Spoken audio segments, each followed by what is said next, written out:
పరిశుద్ధాత్మని దేవుడు ఎందుకు పంపించున్నాడంటే ఈ భూమి మీదకి నిన్ను కన్యకగా మార్చి పెళ్లి కుమారుడైన యేసయ్యకును ఎదుర్కొని ఆయనను వివాహము చేసుకొనుటకు నీవు సిద్ధపడవలెనని పరిశుద్ధాత్ముడు ఈ భూమి మీదకి వచ్చున్నాడు. నువ్వెందుకు వచ్చినవయ్యా పరిశుద్ధాత్ముడా అని అడిగితే, ఇదిగో నిన్ను నేను కన్యకగా మార్చడానికి వచ్చున్నాను. నిన్ను పెళ్లి కుమారుడికి ఒక పెళ్లి కుమార్తెగా నిన్ను మార్చాలని నేను వచ్చున్నాను. నిన్ను దేవునితో యేసుతో ప్రదానము చేయుటకు నేను ఇక్కడికి మధ్యవర్తిగా వచ్చున్నాను. ఇప్పుడు ఆ 5 కన్యకలు దేనితో నింపబడ్డారో తెలుసా?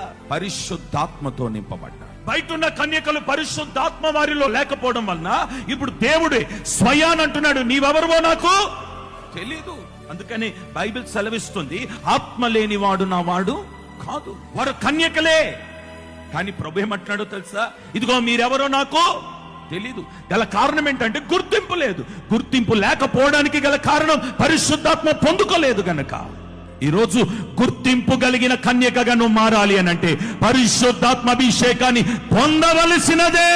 ఆత్మకు వ్యతిరేకంగా ఎవరు మాట్లాడడానికి వీల్లేదు. పరిశుద్ధాత్మకు విరోధంగా ఎవరు నోరు తెరవడానికి వీల్లేదు. పరిశుద్ధాత్మను పొందగలిగితే ఆయనతో పాటు సదాకాలము యుగాయుగములు నీవు జీవించే భాగ్యం, ఆయనతో ఉండే భాగ్యాన్ని దేవుడు నీకు అనుగ్రహిస్తాడు.